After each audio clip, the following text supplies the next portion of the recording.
दोस्तों, अगर इंसान पढ़ा लिखा हो यानी कि इल्म वाला हो तो वो बहुत अच्छे अंदाज में और बहुत अच्छे तरीके से सवालों का जवाब भी देता है और बहुत अच्छे अंदाज में सवाल भी सामने वाले से पूछता है। देखिए, इमरान प्रतापगढ़ी ने लोकसभा में कितने अच्छे तरीके से वक्फ बिल पर जो है वो अपने सवाल दागे हैं और बात की है। आप भी सुनिए जरा। धन्यवाद सभापति महोदय। हम ही को कातिल कहेगी दुनिया, हमारा ही कत्लेआम होगा। हम ही कुएं खोदते फिरेंगे, हम ही पे पानी हराम होगा। सभापति महोदय, सन 1947 में दिल्ली की जामा मस्जिद की तारीखी सीढ़ियों पर खड़े होकर के भारत रत्न मौलाना अबुल कलाम आजाद साहब ने कहा था कि मुसलमानों कहां जा रहे हो, यह है तुम्हारा मुल्क, यहां तुम्हारे आबाओ अजदाद की कब्रें हैं। उस वक्त मौलाना आजाद की ये सदाएं सुन करके लोगों ने अपने सरों की गठरियां उतार करके रख दी थी।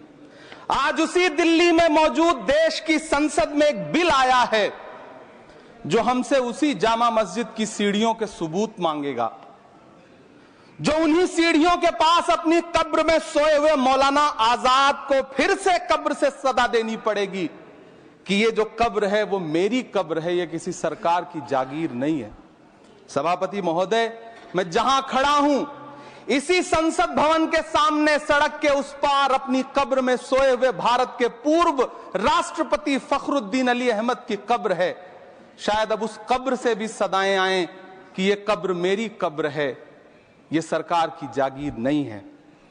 सभापति महोदय, मैं वक्फ कानूनों में किए जा रहे संविधान विरोधी बदलावों के खिलाफ बोलने के लिए खड़ा हुआ हूं। संविधान का आर्टिकल 14 हो, 29 हो, 30 हो, चीख चीख कर कहता है कि देश में सब बराबर के हकदार हैं। आर्टिकल 26 कहता है कि सबको अपने अपने मजहबी कामों के लिए मंदिर, मस्जिद, गिरजाघर, गुरुद्वारों का निर्माण करने का हक है और उसका रखरखाव का भी हक है। लेकिन डॉक्टर बाबा साहब अंबेडकर के संविधान को हर दिन कुचलने वाली यह सरकार देश के मुसलमानों से नफरत में इतनी अंधी हो गई है कि खुलेआम देश की संसद में देश सरकार के माइनॉरिटी मिनिस्टर साहब और होम मिनिस्टर साहब झूठ बोलते हैं और देश को गुमराह करते हैं। झूठ शब्द असत्य बोलते हैं। सरकार ने इस बिल का नाम उम्मीद रखा है। मंत्री जी कल से इसे देश के मुसलमानों के लिए नई उम्मीद बता रहे हैं। नहीं मंत्री जी, न तो यह बिल मुसलमानों के लिए नई उम्मीद है और न ही उम्मीद की नई किरण। सभापति महोदय, भाजपा ने पूरे देश में वक्फ के नाम पर कई सारे झूठ फैलाए हैं। आइए आज उनकी सच्चाई पर बात करते हैं। वक्फ ट्रिब्यूनल को ऐसे बताया जाता है जैसे वक्फ ट्रिब्यूनल कोई मजहबी खाप पंचायत हो। सभापति महोदय, जबकि सच्चाई यह है कि वक्फ ट्रिब्यूनल भी तो सरकारी न्यायिक विभाग है जिसमें सरकार द्वारा नियुक्त जज होते हैं, जिसमें प्रशासनिक अधिकारी होते हैं, कहीं ऊपर से थोड़ी आ गए। सभापति महोदय, देश के गृह मंत्री जी ने इसी सदन में कहा कि वक्फ ट्रिब्यूनल के फैसले के खिलाफ कोई कोर्ट नहीं जा सकता, जबकि सच यह है कि वक्फ एक्ट 1995 की धारा 83(9) के तहत हाई कोर्ट वक्फ ट्रिब्यूनल के फैसले की न सिर्फ समीक्षा कर सकता है बल्कि उसे बदल भी सकता है। सच तो यह है कि वक्फ बोर्ड खुद अपनी जमीनों के लिए कई सारी कोर्ट में मुकदमे लड़ रहा है। सभापति महोदय, दिल्ली की जिन 123 संपत्तियों को लेकर कल माइनॉरिटी मिनिस्टर, होम मिनिस्टर साहब और अभी आदरणीय नेता सदन बात कर रहे थे, आइए उनकी सच्चाइयों पे भी बात करते हैं। 1911 में जब अंग्रेजी हुकूमत ने कोलकाता के बजाय दिल्ली को राजधानी बनाने का फैसला किया तो रायसीना हिल्स के चारों तरफ जो मुसलमानों की ढेर सारी जमीनें थी उनको एक्वायर किया गया और लुटियन को इसकी तामीर की जिम्मेदारी सौंपी गई। सेंट्रल विस्टा की तरह लुटियन जोन का मेगा प्लान तैयार हुआ, लेकिन उस वक्त के मुसलमानों ने उस वक्त की अंग्रेजी हुकूमत से अपनी इबादत गाहों को बचाने के लिए लड़ाई लड़ी। मामला ब्रिटिश गवर्नमेंट तक पहुंचा। तब यह तय हुआ कि वो जो धार्मिक स्थल हैं उन्हें जस का तस रहने दिया जाएगा।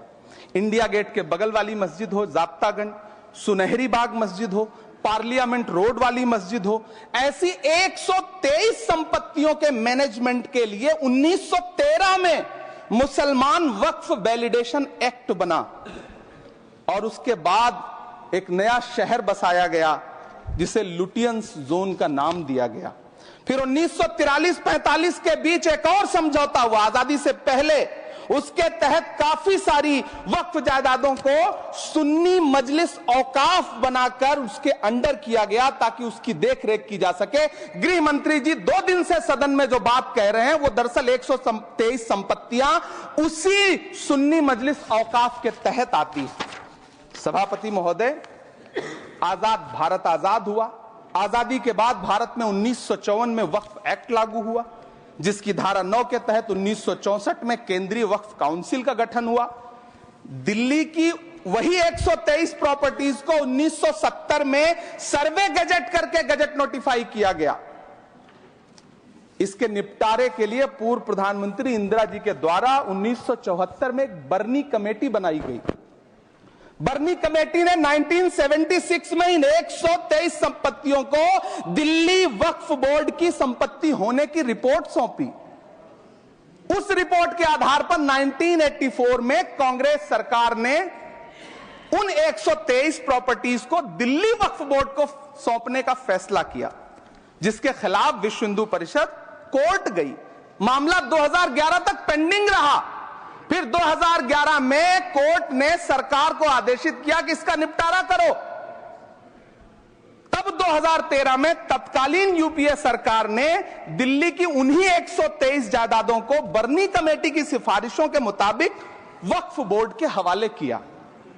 यही वो प्रॉपर्टीज हैं जिनके नाम से गृहमंत्री जी कल से कांग्रेस को कोस रहे हैं। फिर आई 2014 में भाजपा की सरकार, जो तब से इन जमीनों को हड़पने की साजिश कर रही है।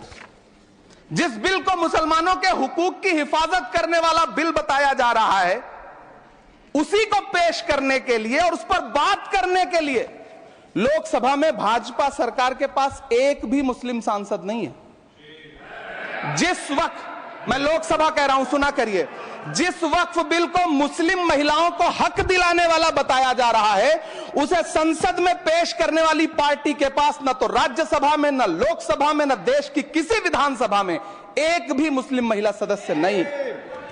कल किरण रिजिजू जी कह रहे थे कि रेलवे की जमीनें देश की जमीनें हैं, डिफेंस की जमीनें देश की जमीनें हैं। हां मंत्री जी, हैं, बिल्कुल हैं। ये जो वक्फ की जमीनें हैं, ये हमारे पुरखों ने धार्मिक कामों के लिए डोनेट किया है, तो हम भी तो इसी देश के नागरिक हैं, हम भी तो इसी देश के बेटे हैं, तो वक्फ की जमीनें भी तो इसी देश की जमीनें हैं। उनको पराया क्यों बोलते हैं आप? सभापति महोदय, अशफाकुल्लाह खान जब फैजाबाद की जेल में फांसी के फंदे पर झूल रहे थे, तो इसी देश की जमीन के लिए झूल रहे थे ना। सभापति महोदय, अंडमान की जेल में काला पानी की सजा काटकर अपनी जान देने वाले मौलाना फजले हक खैराबादी हो या शेर खान अफरीदी हो, वो भी तो इसी जमीन के लिए अपनी जान दे रहे थे ना। सभापति महोदय, पाकिस्तान के खिलाफ लड़ते हुए अपनी जान देने वाले महावीर चक्र विजेता ब्रिगेडियर उस्मान हो या पाकिस्तान के पैटर्न टैंक उड़ाने वाला परमवीर चक्र विजेता वीर अब्दुल हमीद हो, वो भी तो इसी जमीन के लिए अपनी जान दे रहा था ना।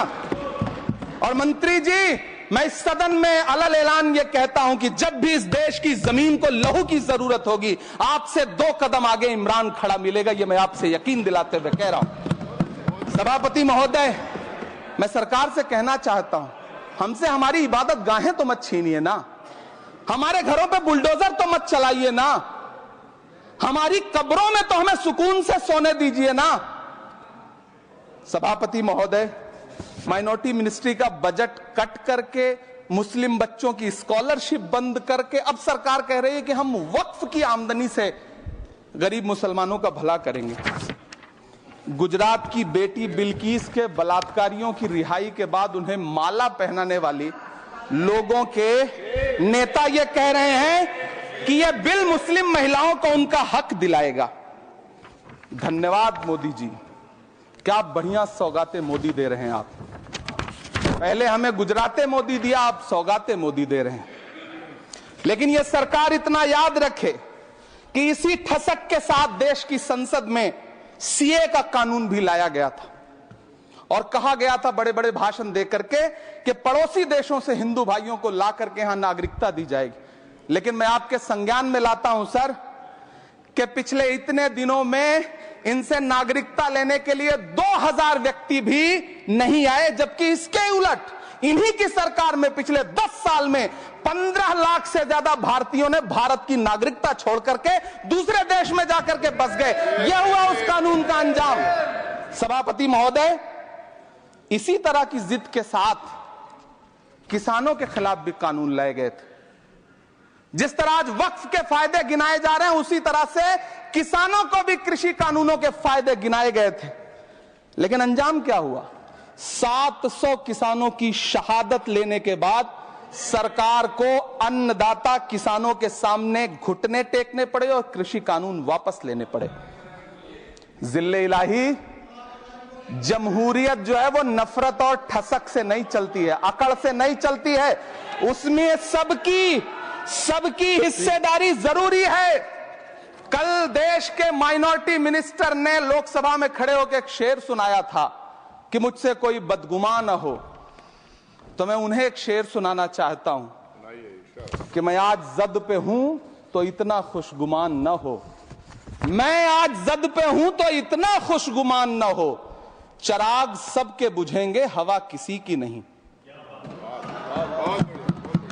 नीतीश कुमार जी हो, चंद्रबाबू नायडू जी हो, चिराग पासवान जी हो, जयंत चौधरी जी हो, देवे गौड़ा जी हो, जीतन राम मांझी जी हो, सबको समझना पड़ेगा कि जब जंगल में आग लगती है तो न वो बरगद बचते हैं जो हवा को आंधी में तब्दील करते हैं, न वो बांस बचते हैं जो आपसी रगड़ से चिंगारी पैदा करते हैं। सभापति महोदय, जब देश को मनमोहन सिंह साहब जैसा काबिल प्रधानमंत्री मिलता है तो देश को आरटीआई जैसा एक्ट मिलता है, सेज जैसा एक्ट मिलता है, मनरेगा जैसा एक्ट मिलता है, लिबरलाइजेशन मिलता है, राइट टू एजुकेशन मिलता है, नेशनल फूड सिक्योरिटी एक्ट मिलता है।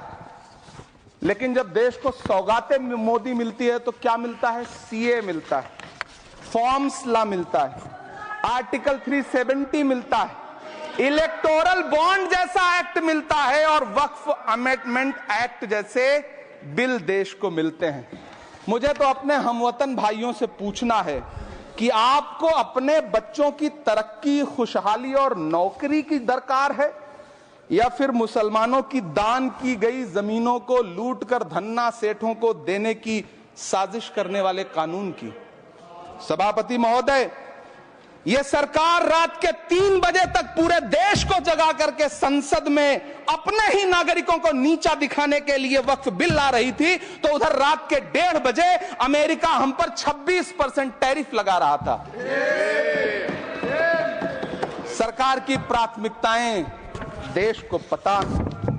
सभापति महोदय, मैं बहुत भावुक हूं आज, और मुझे अच्छा लगा कि आदरणीय नेता सदन जगत प्रकाश नड्डा जी ने बहुत अच्छी बातें भी की, मन से बातें की।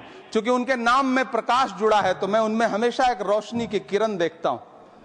मैं उनके सामने बहुत अदब से यह बात कहना चाहता हूं कि चरागों के सफर में दबदबा हो आंधियों का तो फिर अंजाम जुल्मत के सिवा कुछ भी नहीं होगा।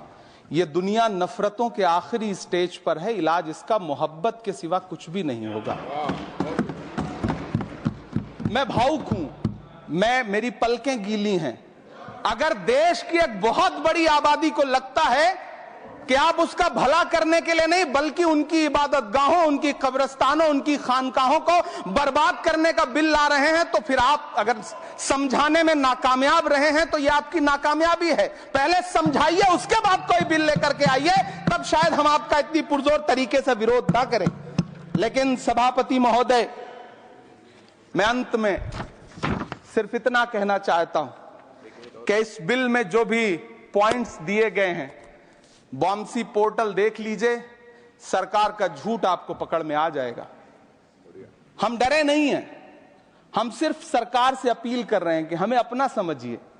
हम आपके अपने हैं, इस देश के नागरिक हैं और आप ताकत में हैं। संख्या बल के आधार पर बिल हो सकता है आप पास करा ले, लेकिन आपको यह बात समझनी पड़ेगी कि हम तो वो तारीख हैं जहनों में रहना है जिसे, कागजी पुर्जे नहीं जो फाड़ डाले जाएंगे।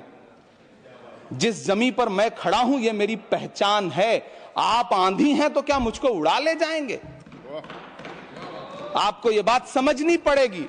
आपको अगर इतना विपक्ष की तरफ से पहले जेपीसी में इतने सारे पॉइंट्स आए और उसके बाद कल से लोकसभा में और राज्यसभा में सुझाव आप सुनने को तैयार नहीं है, लोगों की शंका को दूर करने के बारे में आप बिल्कुल सोच नहीं रहे, बस आप कह रहे हैं यह बिल उम्मीद की नई किरण है। नहीं साहब, इसे भले किरण जी लेके आए हैं लेकिन ये उम्मीद की नहीं बल्कि नाउम्मीदी की किरण है। और इस देश की एक बहुत बड़ी आबादी इस बात से खदशे में है, शक में है कि आप सीधे उनकी जमीनों को लूट करके धन्ना सेठों को बेचना चाहते हैं। मेरी अब भी आपसे अपील है कि इस बिल को वापस लीजिए। यह बिल कहीं से आपके अपने नागरिकों के लिए अच्छा नहीं है। यह बिल सिर्फ इस देश के मुसलमानों को नीचा दिखाने का और अपने एक ऐसे मतदाता वर्ग को खुश करने का बिल है जिनको इस बिल के पास हो जाने से कुछ मिलेगा भी नहीं।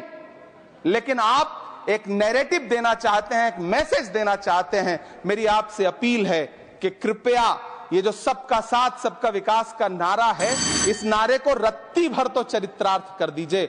बहुत बहुत धन्यवाद।